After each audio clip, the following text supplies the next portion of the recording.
Welcome to the Filipino American Women Project, also known as TFAW Project for short, a podcast show that features stories and life lessons told by American women of Filipino descent. We're your co-hosts, Jen Amos. And I'm Nani Dominguez. And thank you for joining us. Today's conversation resonates with you. Text us and let us know at 415-484-8329. And if you want to show us some love, buy us boba at buymeacoffee.com/Jen and Nani. It says coffee, but we love boba. Again, that's www.buymeacoffee.com/Jen and Nani. Awesome. With that said, thank you all for your love and support. Now let's get into the show.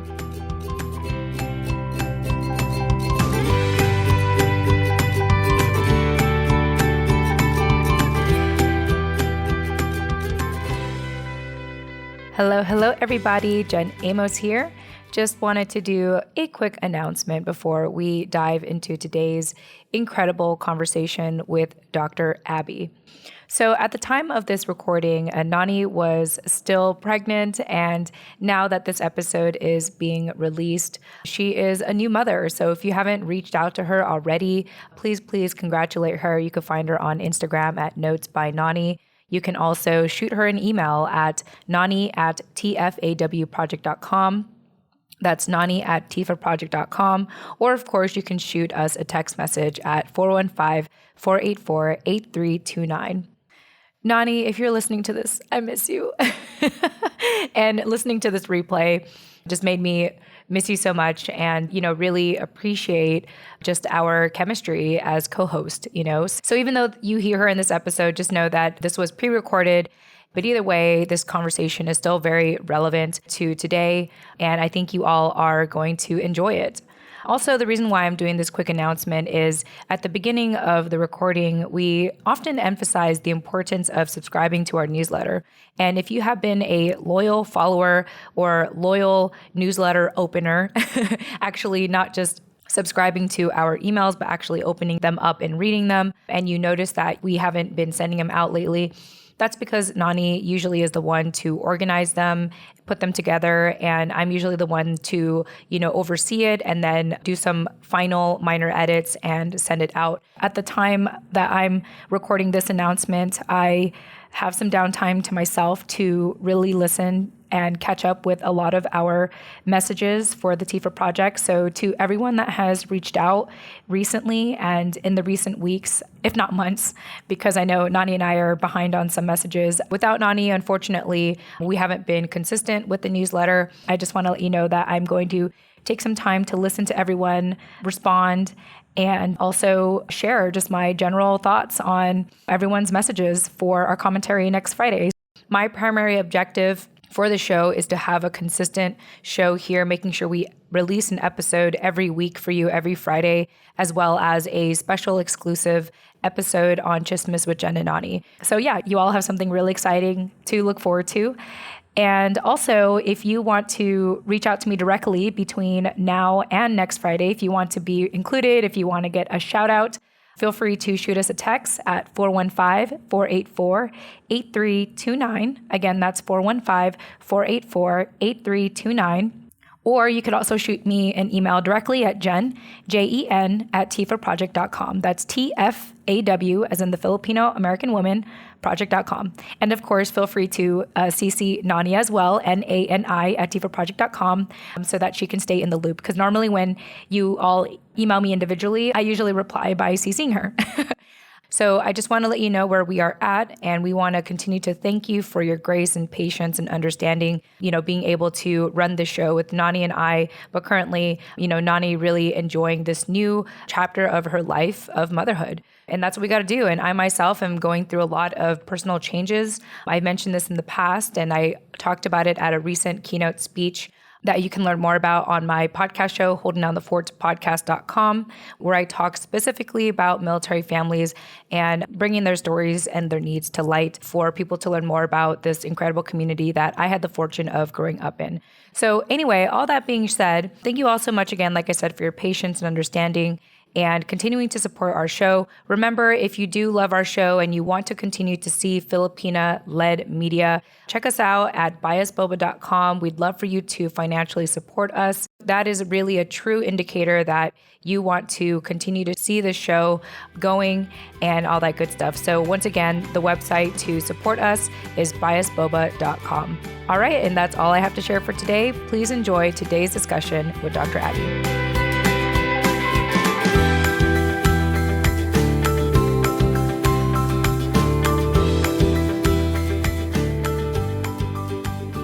Hey everyone, welcome back to another episode of the Filipino American Woman Project, also known as TFAW Project for short. I am your creator and co-host, Jen Amos. And as always, I have my amazing co-host with me, Nani Dominguez. Nani, welcome back.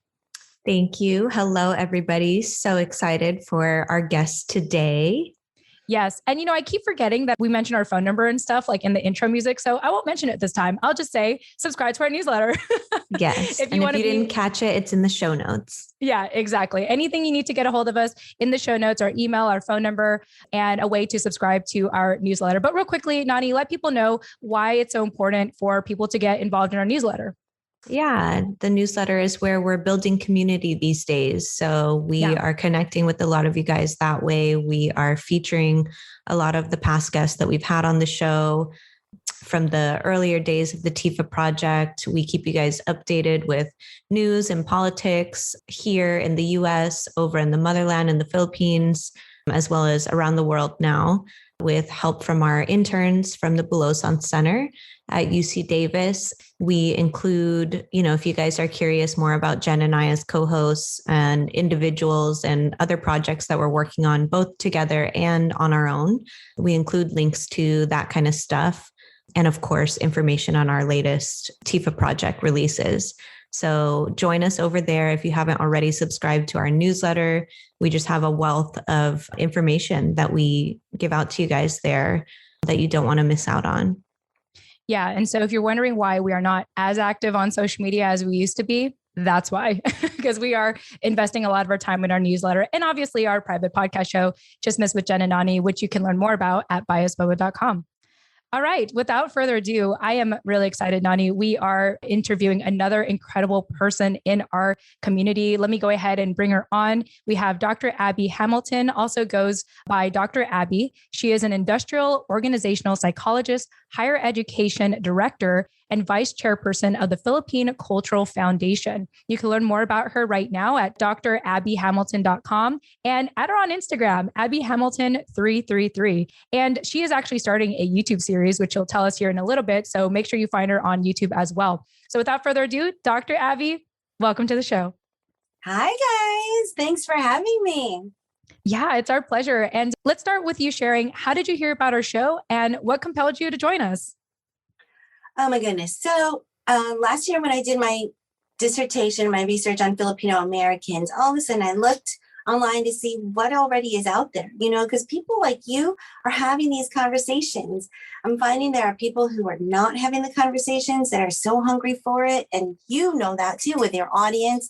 And so I found you guys and I thought, oh my goodness, I have to be part of this. And I just wanted to let you know too, all the trouble and all the work that you're doing for your newsletter is amazing because, I just looked at that thing and there's so many awesome things to read. I want to click, click, click. I want to read. And a lot of us need to hear that. It's never going to be old. Mm-hmm. Yeah. Thank you for saying that. And, I have to give a lot of credit to Nani for working on the newsletter. She does anything that's like writing related on our show. And I'm more of like the production side. I shouldn't minimize the work that I do, obviously, but really a lot of the community building and a lot of the writing has a lot to do with Nani. So Nani, how does it feel for you to hear that from Dr. Abby? Yeah, that I really, really appreciate that. I do put a lot of my time and labor of love weekly into putting that newsletter together. And like I mentioned, I also have to give credit to our interns at the Bulosan Center who also helped me a little bit with that, gathering some information. So it is a collective effort nonetheless, but yes, it means a lot that you even just open it. So if you're one of the people that has subscribed, but you don't necessarily open and read it, I suggest that you open it at the very least and just skim through it to humor me. So yes, thank you for participating in our community building via newsletter. Oh yeah. I love that you all do all this research. You know why? Because I know that when I speak, there's so much I want to tell people. And one of the things I do is I work with the youth, and I can't wait for all this COVID stuff to end so I can get back out there with them. But I could take one of those newsletters and create an entire like leadership conference or know your Filipino identity conference on one whole day's worth from a newsletter, because we should look at one article and talk about it together, and then look at another article and talk about it together, because this is all happening inside our hearts and minds. We need to really investigate it. Yeah, absolutely. And, the length of the newsletter, I feel like we have done that by design because we want to show our community we have a lot of exciting things going on, and it's just another way to validate us and how amazing and eclectic and multifaceted our community is. So that's so cool. I didn't think we'd start off just beefing up the newsletter, but there you go. To our listeners, if you're not convinced by now, then listen to the next episode and we'll try to convince you again. But anyway, Dr. Avi, you were born, raised, and living in Tampa, Florida. Like your life is there. So tell us a little bit about that, your experience in Tampa, Florida, and your family background. I know that your mom's a doctor from Manila and your dad was actually, you're going to have to pronounce this for me, but I'm not going to spoil it for them. But why don't you go tell us a little bit about your family background and your life in Tampa, Florida? Oh, gosh. So I was born in New York. I should give credit to that, but then moved here when I was 2. And my dad was the bishop over the entire diocese of the United States and Canada of the Philippine Independent Catholic Church. So if you know how Filipinos do church, there's lots of hardcore traditions and the things that you do that just as the daughter of the bishop, it became my life. Yeah. And you learn all these different things. Every Easter, you do this. Every Good Friday, you do this. Every Christmas. And then we were also around the Filipinos. And then I got really involved in the Filipino community. And when I was in about middle school, I started in the Philippine cultural folk dance group. And that was hardcore, mostly because we ended up with one of the choreographers from the Bayanihan dance troupe in the Philippines. I don't know if you know about this group, but they're sponsored by the government, and everything they do is historically accurate because they have historical researchers who look at the accuracy of, each tribe that they're representing and all that. Oh, wow. Anyway, so that was a big part of my culture because you had to learn, what about the Maria Clara? What about the Muslim? What about the Igorot? Then of course we did Barrio Fiesta, Santa Cruz, Reina Elena, and all of those different things. Oh man, you were in that life. Yeah. And I love it, especially because, I was born here. So how Filipino am I as far as, how did I ever walk the dirt streets of the Philippines in a gown for the Santa Cruz? No, I didn't. But I was Reina de las Flores. And I love being able to say this. My daughter was Reina de las Flores. And then one day my granddaughter will be Reina de las Flores. You know what I mean? That we can carry this on. So really proud about that. And then I became the one that everyone said, Abigail, you'll be the MC. Abigail, run for president. Abigail, you will be the future chair. Wow. They appointed you. Yes. Yes. And, of course, and I love it. I really love it.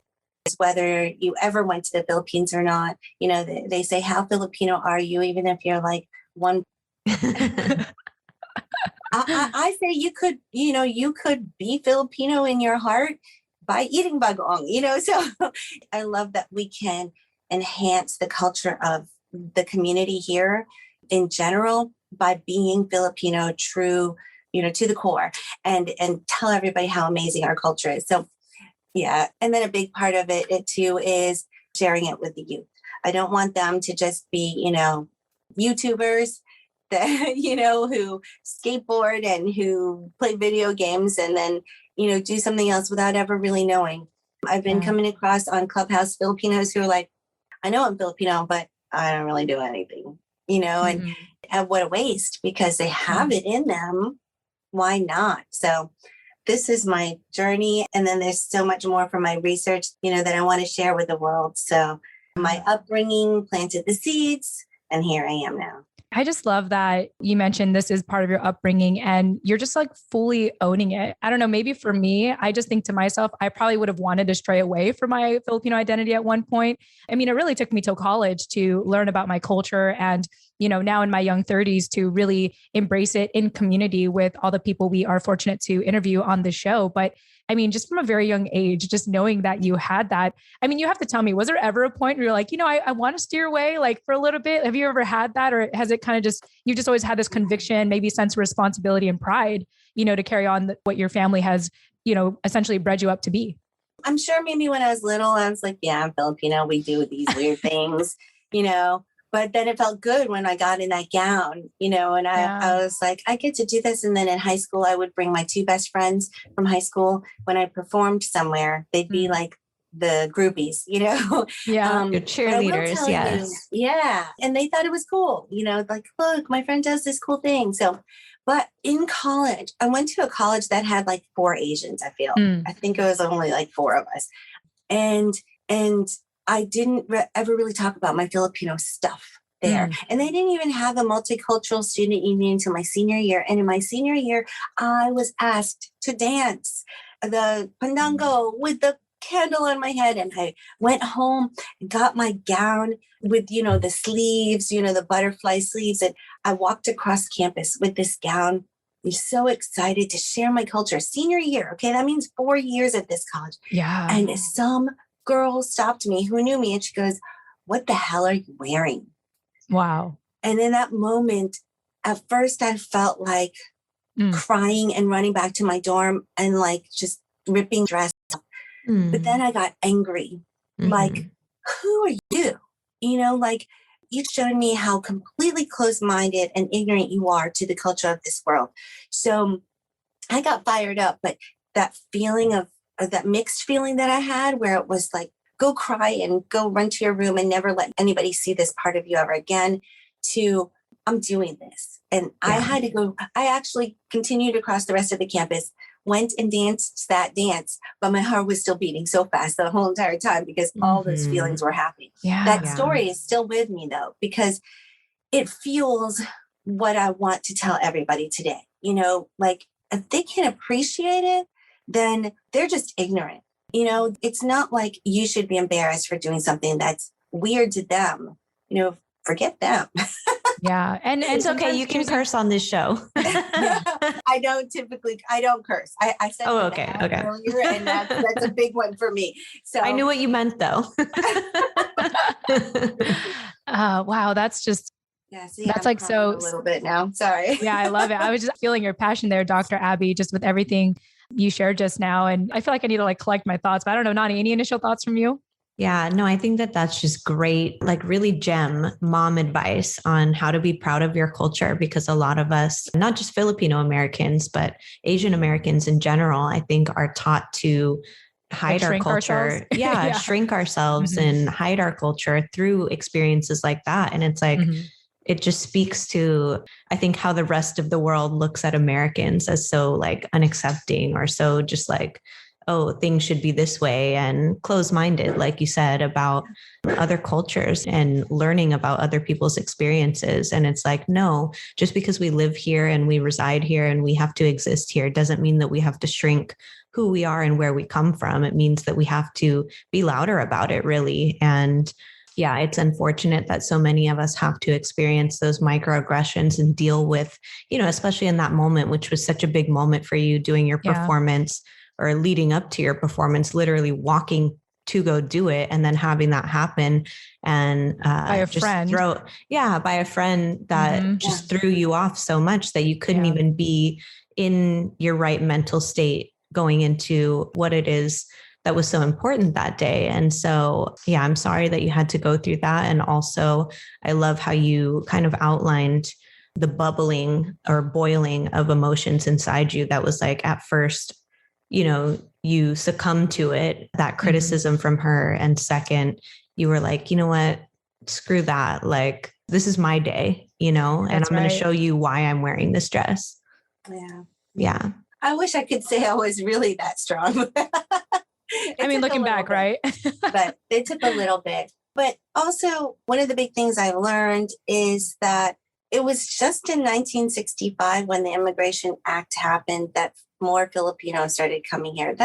We're still babies, okay? And I feel like at that time they had said, come to our country, be as American as possible. Don't try to stick out because we want you to have a positive experience. We don't want anybody to see you as weirdos. So just, assimilate, don't speak the language. And my mom was told it's irresponsible to speak to your child in Tagalog and to teach her Tagalog because you want her to not have the accent. You want her to fit in and you don't want your child to suffer, do you? And so she thought she was being a good parent. Yeah. But when you take that 1965, I mean, we're not even 100 years from then yet. Yeah. You know what I mean? True. So 100 years from now, we won't even really be having these conversations. They're going to say, my grandmother once felt this way. You know what I mean? That's what I feel.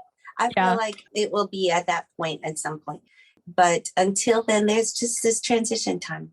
There's a lot of work to do. Yeah, I love that look ahead. And I appreciate that perspective too, because I think that we're all just so inundated with what we're dealing with right now, what's in front of our plate, and unpacking that, and then also unpacking why our parents didn't want to teach us the language, why it was so important to them for us to not have accents. You know, my grandparents told me the same thing when I was little growing up, asking them to teach me to speak the language. And they would be like, no, people don't respect you when you have an accent. And I'm like, what? I was like, you have accents, people respect you. And they're like, no, you don't even know. And I'm just like, okay, there's just so much to unpack there. And so I appreciate the look ahead and the hopefulness that you have that 100 years from now, we won't even be needing to have these conversations because we're doing it now. So, yeah. Part of my hope, we've said this in like past workshops, but I want something such as our show to be the traditional media of tomorrow, because traditional media wasn't always traditional media. I do believe that if we, there's a Chinese proverb that goes, the best time to plant a tree was 20 years ago. The second best time is today. And that's how I feel about the show, is being that change for the next generation, knowing that. And I appreciate you adding that perspective, Dr. Abby, that happened less than 100 years ago, 1965. That is not too long ago. Like my mom was born, I think in the 1950s, I'm pretty sure if I do the math right, she was born around that time.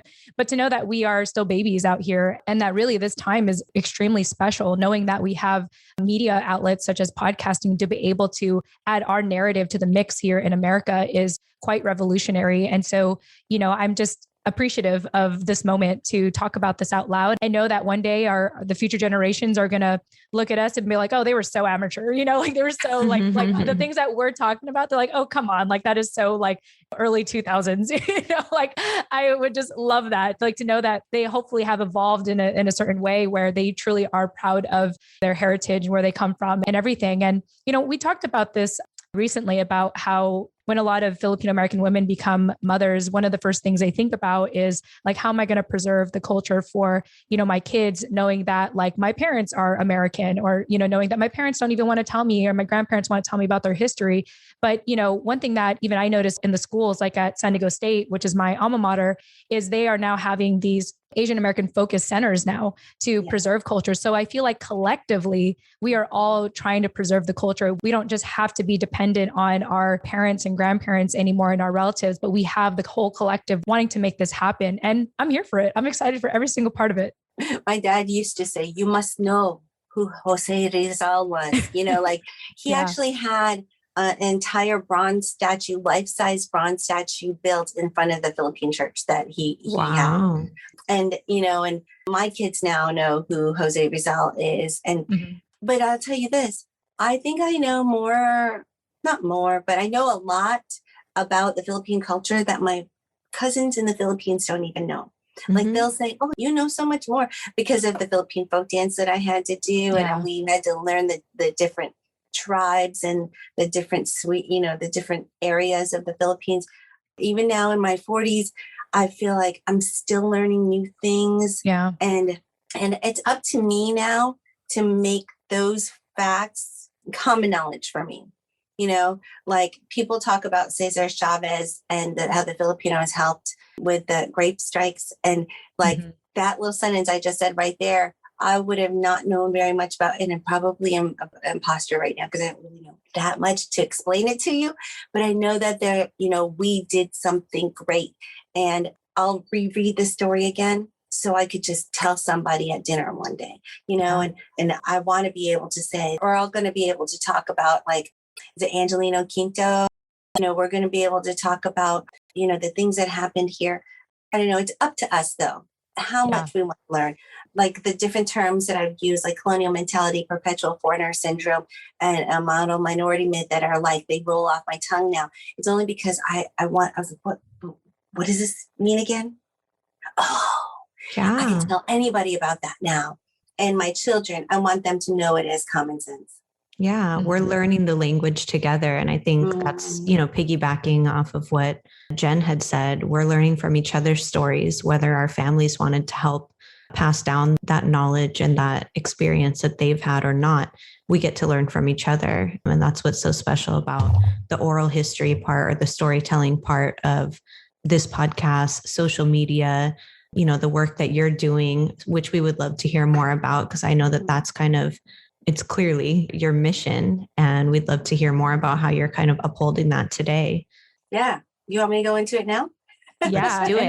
I'll just read, I'll read a little bit for our listeners here. So Dr. Abby completed research on a relationship between Filipino culture and assertiveness, and the results of 472 Filipinos from 35 states showed that higher Filipino culture is related to lower assertiveness. So I just want to open up with that. And the key word here in our conversation today is assertiveness. So Dr. Abby? Mm-hmm. Yeah, assertiveness. That's hardcore.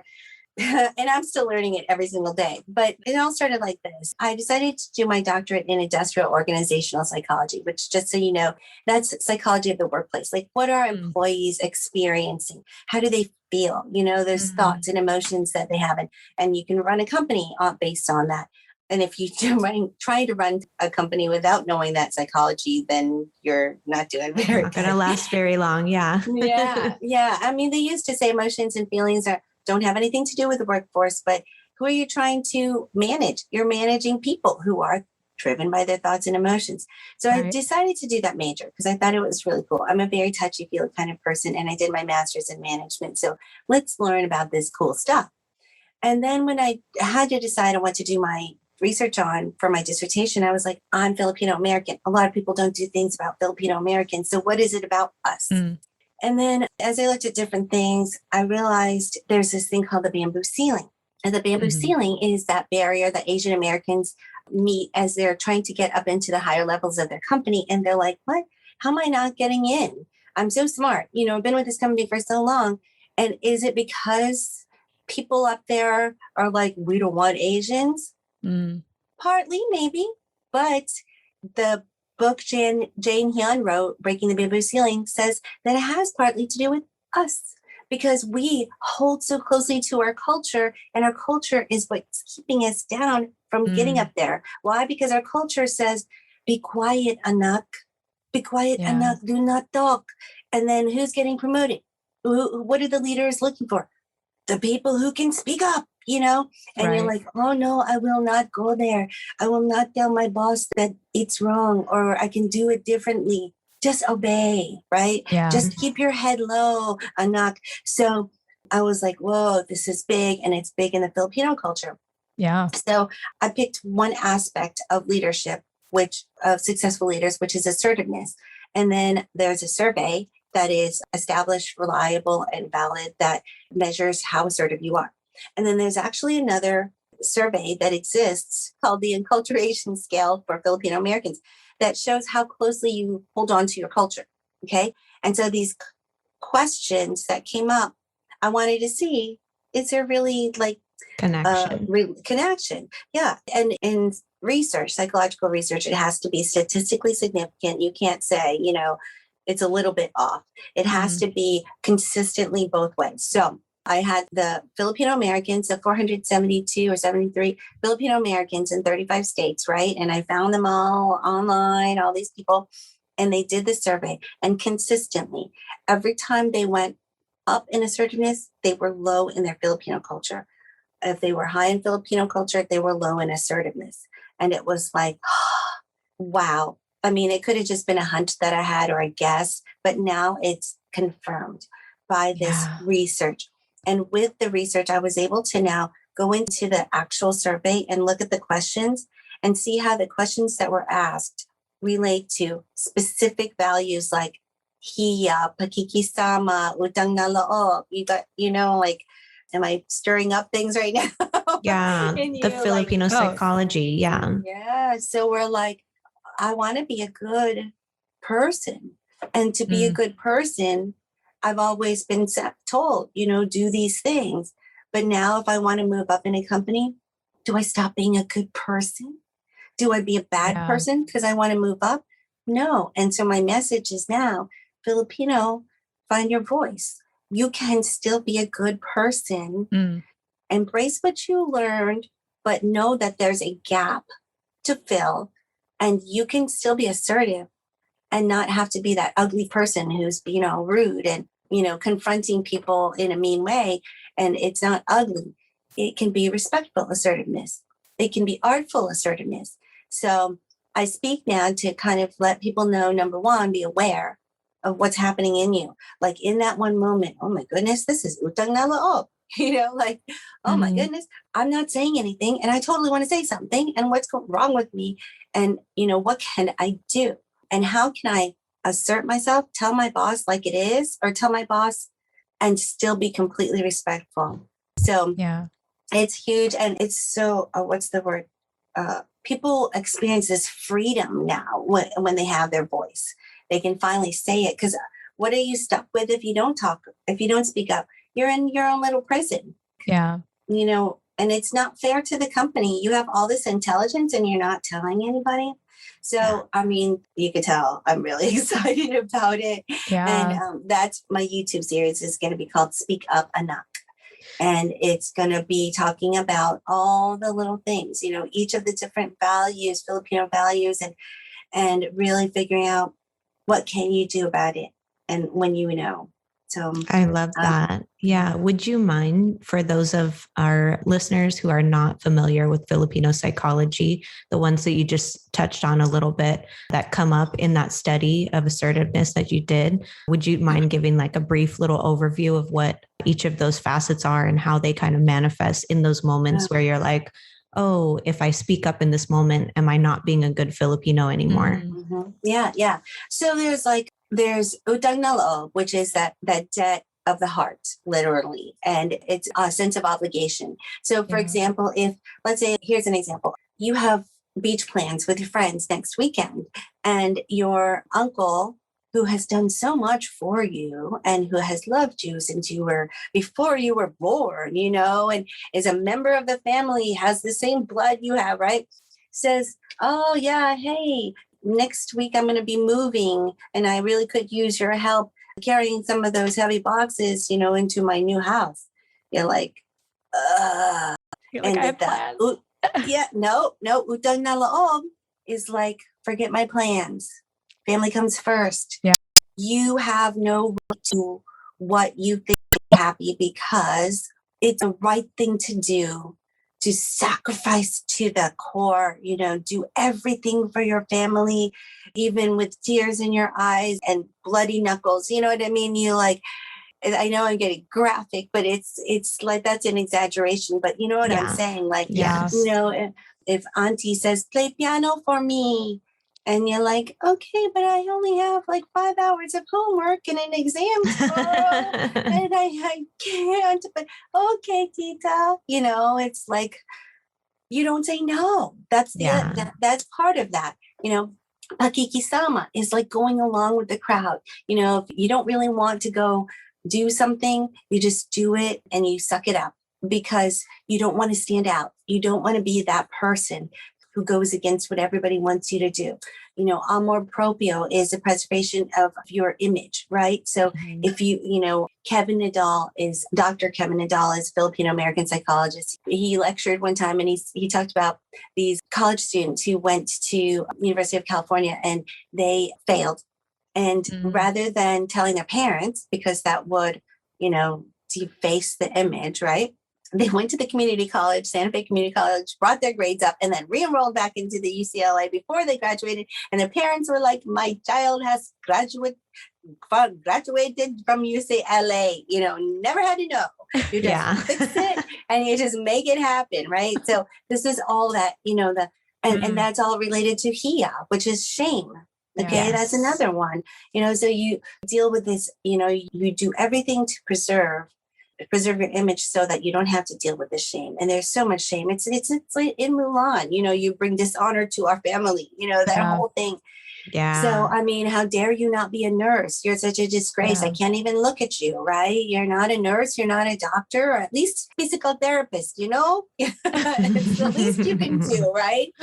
There's so much of that we carry. So all these expectations, did I cover them all?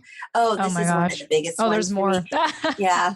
Lakas ng loob is called inner strength. And this is, based on colonial mentality, because all that time that the Spaniards, said, you got to live life like this. The Filipinos were like, either die or suck it up and do what they say.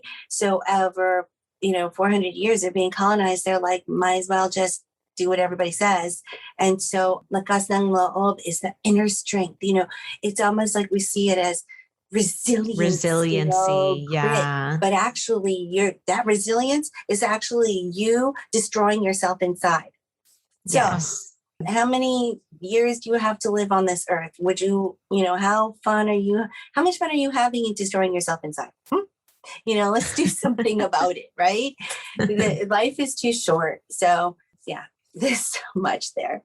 Thank you for that. Yeah, no, I'm really looking forward to your YouTube series when you launch that to really dive into more of this stuff. Because I think as you were explaining all of those, I think we could all relate at some point listening to the descriptions that you gave and how they manifest in our own lives. And so I think that it's something definitely worth diving into. I remember trying a couple of years ago to dive into like my own personal research on Filipino psychology and all these different facets. So it's helpful, again, to, in conversation, normalize those things and really just plant the seeds in your head so that the next time that comes up, you're like, oh, I can go to the beach and tell my uncle, like, no, I can't help you move that day. Sorry. And it's okay, Mm-hmm. Yeah, it's totally okay. And the other thing is, think about it this way. If you say yes when you didn't want to say yes, what you're doing too is you're ruining your relationship with your uncle, because that resentment doesn't go away very easily. Right. And now you resent the family too. And, in a way, you're not loving your uncle by not sharing how you feel. You're just making the relationship worse. Mm-hmm. So, yeah, I mean, you have to love, and love sometimes takes saying no for the sake boundaries. of honesty. Yeah. Boundaries. Yes. Just hearing everything you're saying, Dr. Abby, I feel like my chest is tightening because of all these examples that you shared. It's so true. It's so real. It's so ingrained. Relatable. Yeah. Yeah. And even with like all the therapy that I can go through, it's like, I still have to practice that reframe in my head and to be like, okay, well, yes, you may feel bad, but like you're honoring yourself and you're honoring that relationship, like even just how I am right now, having been estranged from a lot of my family members right now, I kind of say that I do it as a form of love because I need to do my own self-healing and work so I can bring back, kind of maybe a fuller version of myself back to the family, for example, but it's totally different from like just sticking with your family, so there's a lot of that like inner conflict that I think you just so eloquently explained for everyone that is a hyphenated American or Filipino American in this situation. And so I just love that you did that study. And I also have some call to actions. Like, what do you do knowing this information now? And it's about having that respectful conversations, like really speaking up for yourself, advocating for yourself, but not having to do it in such a, sleazy way or a way that like aggressive way. Like there's a gentler, respectful way to do it. And, it takes conversations like this and normalizing these types of topics to find that language to actually do it. Cause otherwise, we're just going to kind of keep quiet. And I think about my mom and, she's so fortunate to have worked in the government for, I think she just celebrated 30 years, but she hasn't really climbed the ranks in a sense, and I think a lot of it is because of that, wanting to not rock the boat, just listening to the higher ups and the supervisors. And I mean, I don't know the full story, but I kind of feel like mom, like you've been here for a long time, and just the way that you describe it gets me to think like, well, that's my mom. That's where she comes from. She did immigrate from the Philippines and she was all about assimilating, and that's her story. That's her narrative. Now for me, on the other hand, I can't do that. I can't just be obedient. I can't just, stay within the lines. And, I couldn't even hold down a job in my young 20s. I've been self-employed for the last decade because there's just something in me. And I think maybe this is from my ancestors that just can't be told what to do sometimes, and to even do something as radical as a podcast show to normalize these conversations. So everything that you said, I feel I can't wait to re-listen to this and process this and digest it, because it's so true. It's so real. And I'm so glad that you did this research to really say with confidence and conviction, like, this is where we're at as a community. And this is what you can do to assert yourself more. I mean, yeah, absolutely. And I just want to say too, I mean, we're all saying it so eloquently, right? But I'm going to just tell you now, it's not going to be pretty. It's not going to be pretty. And you have to be okay with the yuckiness that's going to come up in conversations. Your heart's going to be beating fast, but deep down inside, you're going to feel love, and eventually you'll be able to look back and say, you know what, I feel actually really great in my relationship with my mom right now, or even my spouse, right now. I will tell you, like, I've been married 26 years. Okay. And in this time we've gotten along. Okay. We made it this far, right? We're still here. but now that I'm doing all these talks on assertiveness, there are little situations that happen and I walk away and I'm like,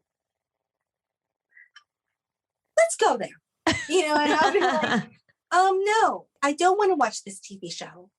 So either one, I'm going to go in the other room, or two, I want to ask you if we could change the channel rather than just doing what I always do, where I just sit there and watch whatever you want to watch. And I'm like, I'm being a good wife because I'm supporting my husband, or, I'm letting him. I love seeing how happy he is watching the show, but I'm like, how unhappy am I though in this moment? Oh, I love this topic. Wow. I would like to go in the other room and watch a show I like, or I would like to say, can we watch a show? We have a new show that we've been watching together. We actually got to the end of the series. It's called Blacklist, and I like it and he likes it. And it's a good one. I feel like we need to have you on our private podcast, Chismes with Jen and Nani, to do an episode specifically about this. Actually, Jen, I think that's a great idea that I want to add it to the list. Yeah, feel free to add it to the list of topics that we're going to do. Yes, definitely make that a whole nother episode to dive into, because I at least can absolutely relate and am going through kind of the same thing myself in my own relationship. Like, okay, while at the same time, I recognize not every battle is worth fighting. When it is, I need to be more assertive about it, I think, is what I'm learning about myself and recognizing and trying to act on in real time as it plays out. So I appreciate you giving that example that is just so raw. Yeah, it's happening every day. We're growing and learning and changing. And I'm able to end the night looking back and going, I have a pretty good marriage. We totally can talk. Yeah. Did it look a little ugly where he was like, you want to go in the other room? Yeah. I do. Yeah. And then we had that talk and it was like, okay. Or he was like, okay, we'll change it. Now it makes, even this many years into marriage, I can actually feel excited about how we just leveled up. How we communicate now. Yeah. I think that is to be said for whether you're talking about, with your partner or with a family member or even with your friends or at work in corporate America. I think that as Filipinos, boundaries are just not something that we are taught to feel entitled to learn how to exercise. Yeah. And when we do, make efforts to implement them, it's like, as we're doing it, we're second guessing ourselves. And so it takes a lot of practice and a lot of effort and a lot of mental gymnastics, I guess, for us to be able to get to the point to where we're like, oh, this is actually benefiting these relationships. This is actually helping, me, like Jen said, show up as a fuller version of myself, and also having more healthy relationships, more honest, more genuine, more fruitful relationships, because I'm able to do that. So I think it just takes, again, a lot of mental gymnastics to get to the point where you can connect those dots and act on it again in real time. Yeah. I just love this conversation. If I'm not talking a lot, it's because I'm just like, I feel like y'all speaking to me right now. I'm taking it in. And I think this is worth talking about because we have to challenge, like, where are those, like, where's that coming from? Right. I was reading this book about sales, and a lot of people are afraid of sales because I guess like psychologically, we think that, of sales is like risking like your sense of community or what have you, or you might be facing death. You might be facing like a saber-toothed tiger to attack you. And if you can really just challenge your fears and see that as like, primitive fears in a sense, like they are non-existent anymore. Like you're not going to die by asking someone to buy something from you, like when you can challenge that, you can like acknowledge it for what it is, but also like have that courage and that conviction to move forward anyway, despite what you have kind of been conditioned all along, which you don't know until you challenge it. So I love that we're having this conversation because it is important to know these things and to speak up and to honor ourselves and set those boundaries because we can. Maybe our ancestors, unfortunately, weren't able to do it. Like they had to do what they needed to do to survive. But we're in a space right now where we can honor our boundaries and we can honor, our, like what we want. And I think it's our duty and our responsibility to be able to do that and to verbalize that and be that example for our family and people in our community. So I'm just eating up everything that you're saying, Dr. Abby. I'm all about it. Yes. I love the theme of this conversation today and how it's, really about the channel that you're looking to launch and the Filipino Find Your Voice. I think that that's such a good like one-liner. It will probably be the title for this episode. Wow. Awesome. Well, Dr. Abby, I feel like we can hang out with you all day, but obviously all good things eventually have to come to an end. So I just want to double check and cover all my bases here. Is there anything else you want people to know about life today or just anything else before we wrap up with your life lesson? Yes. Okay. So I'm talking about Filipino Find Your Voice, right? And I want you guys to speak up. I want you to learn these different things that you're hearing today, right? And as you learn them and you change them for yourself, find someone else that you could change too. We all need each other. And when you help somebody else, you're helping yourself because you're reinforcing it for yourself. So don't let this fall on deaf ears and continue to spread the awareness, just like you're hearing some of these things, maybe for the first time, someone else out there has not heard it. So you could be the one to share it with them for the first time. And let's not let this die because this message really needs to happen for all of us out there who are experiencing these questions, doubts, concerns. Yeah, I need a minute. No, I love it. It's beautiful. And it's interesting because, once Nani and I step out of these conversations, we're back into the real world, right? And the real world can sort of sometimes put us back in our place or remind us of our self-doubt. And so I appreciate these little time, like, what do you call it? Like this pocket of time to have these discussions and be reminded that, our voice matters and, to challenge maybe our own fears and to challenge like why we are trying to, just automatically minimize ourselves, but to actually step up and create space for ourselves and everything. So I'm here for all of it. Yeah. Nani, any thoughts on what Dr. Abby shared? No, I think just mic drop for that. Again, to reiterate, don't let all of this information that we're sharing today with you fall on deaf ears and pass it along when you can. We're all learning as we go. And I think that we only do that. We only become successful in doing that when we share what we're learning with each other. So that is the second piece to, actually listening to this episode and implementing what you're hearing is to also share it with others so they can do the same. All right. Well, Dr. Abby, as we always wrap up in our show, we like to end with a life lesson that people can think about between now and the next conversation, or hopefully this is something that will really stick with them. So as we wrap up, what would you like to share with us? What's a life lesson that you want us all to walk away with? Okay. So walking away, on the point of walking away, you just said, we're going to spend this time together, right? Everyone's going to listen to this podcast. And then afterwards they'll be like, oh, that was good. And then they turn it off, right? And then you go out into the real world. So don't let it just be during this time. Okay. So in the next few hours of your life, something's going to happen. Something's going to happen where you're going to be like, I want to say something, but I don't know if I should say it, so identify like, this is one of those moments, and then say, okay, what am I going to do at this moment? Am I going to seize the moment or am I going to just be quiet again? And then in that moment, take the baby steps, say something a little bit different.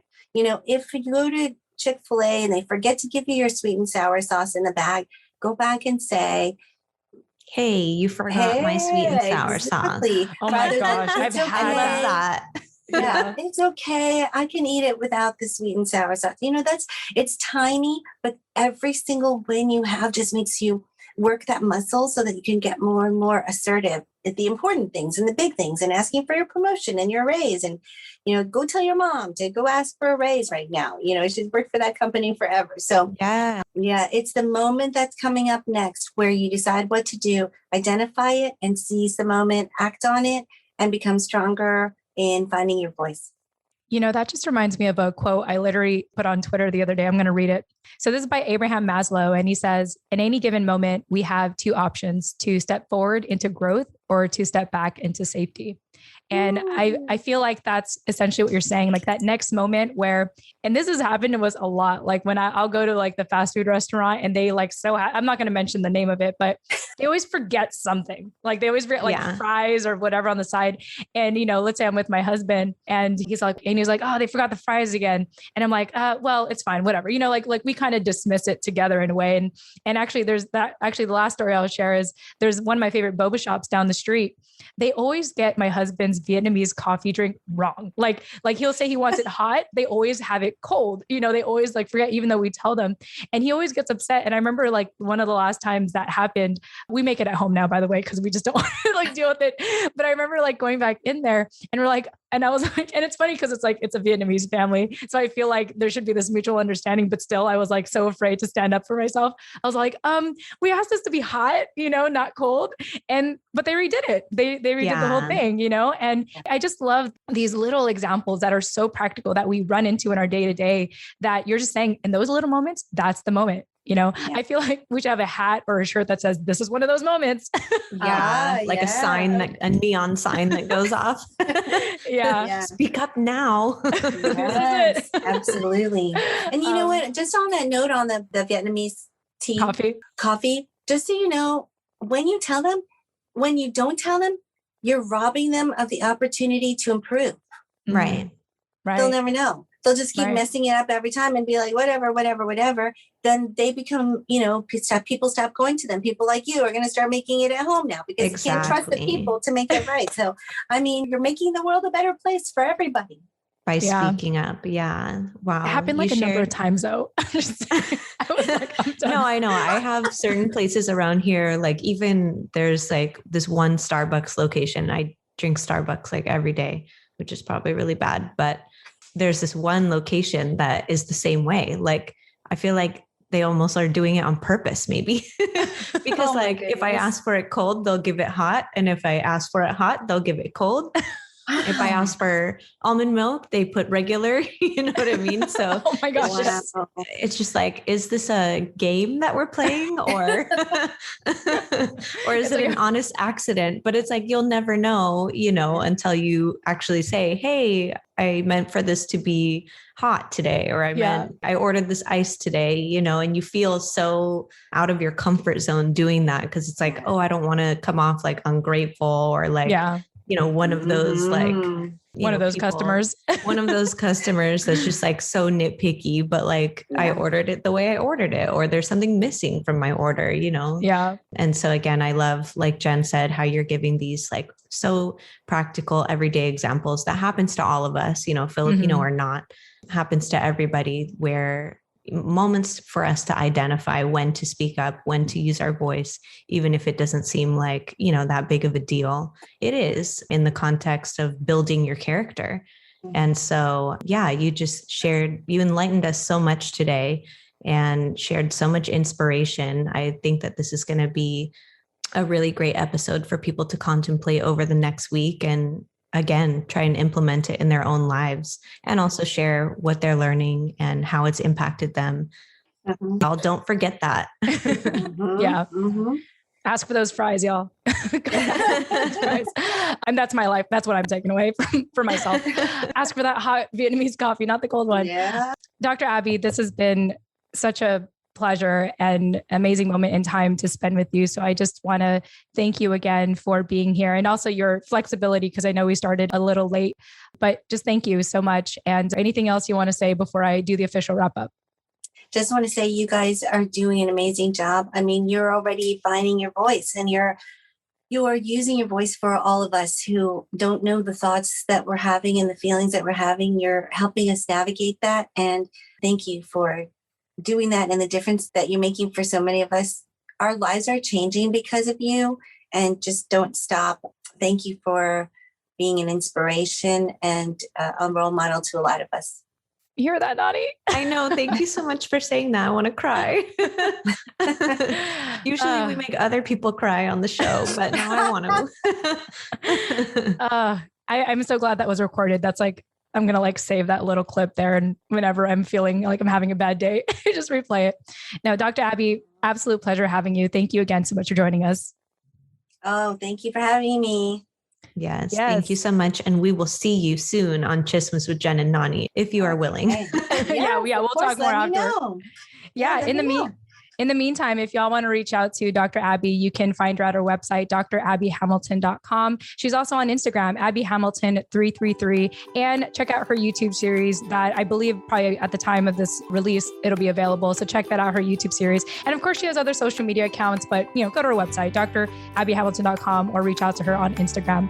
And of course, Nani, thank you for co-hosting with me as always. Yes, thank you for having me today.